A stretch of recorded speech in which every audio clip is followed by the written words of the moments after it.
WADA has made a significant change in the detection of cannabis. It was at 1.15 milligrams, is now 150. This is in relation to the anti-doping testing that we do with our athletes here locally and internationally. We do two sets of testing, anti-doping meaning performance enhancing, and then we have our domestic program, which is illicit.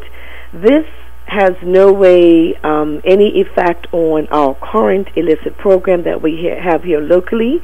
We still continue to test teams before they leave the island as required, and when they test positive, there is no limit per se to say that there's a certain threshold amount.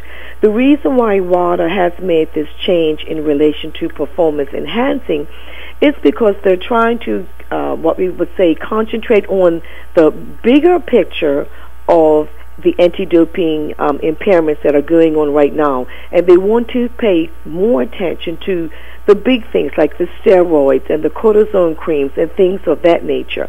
And so this is why WADA has increased the cannabis threshold limit for the detection in a test. Now, I do want to also make the public aware that performance enhancing testing is mainly done in competition.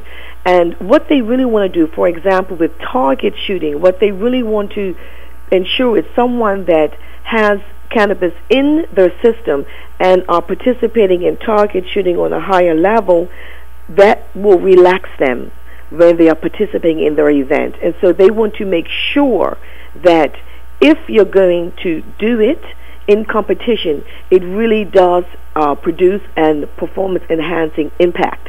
And I think that's why, and in fact that's why they've actually raised the limit.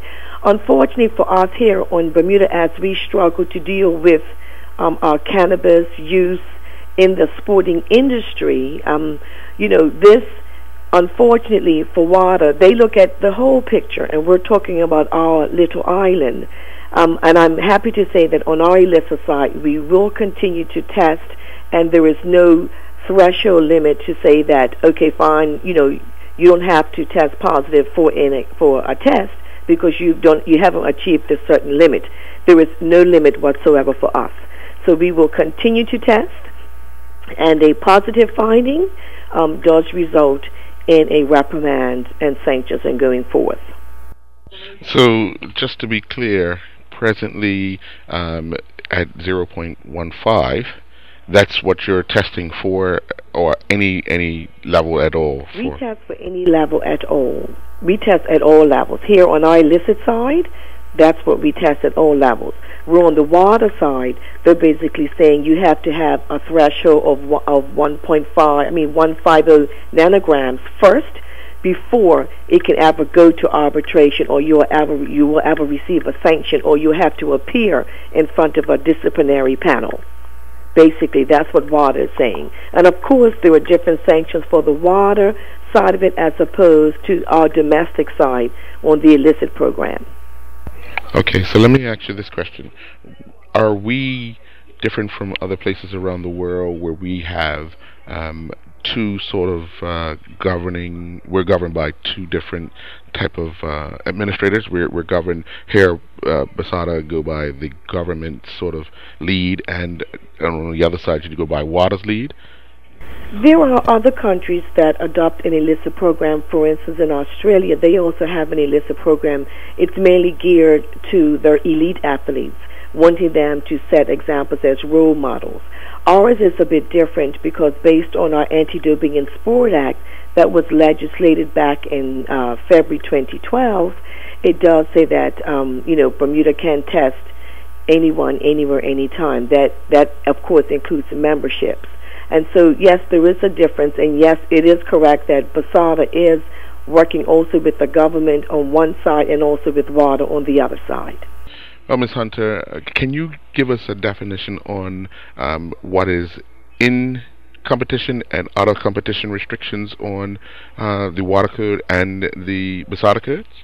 Well, I'm going to speak specifically to cannabis here, as we are discussing the increase in the level that WADA has now mandated. When a performance-enhancing test is completed in competition, they test for cannabis. when you do a performance-enhancing test out of competition, they don't test for cannabis. In other words, there are different test levels that they run. And so that's why when we speak on this subject, we need to be understood and clear that WADA, when they increase this cannabis level, it is based on performance-enhancing testing in competition.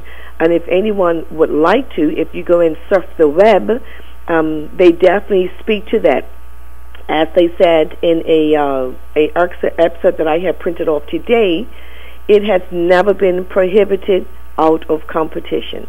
So therefore, that's why we have our illicit test done locally and then performance enhancing done locally and both internationally for in competition.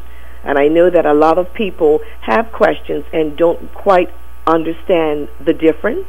And so I hope that I have somewhat made it much easier for them to understand going forward. But I will say this much: if anyone has any questions, BSADA's doors are always open. Our number is 232-6851. Our email is BSADA.org. So you can send us an email or give us a call, and we are always willing and ever happy to educate different groups, as we do with the schools, as we do with the sporting bodies, and now we're reaching out to the corporations for lunch and learns.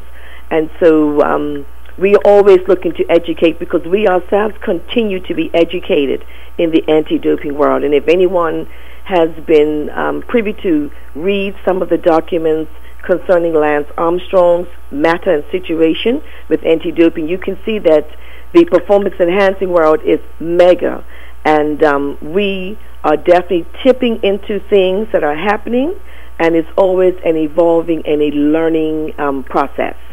So BSADA's doors are open once again, as I say, and it's not always about testing and pointing a finger and saying, yes, that, you know, we're out there to catch you. No, we are here to keep sport clean, but we are also here to help and educate.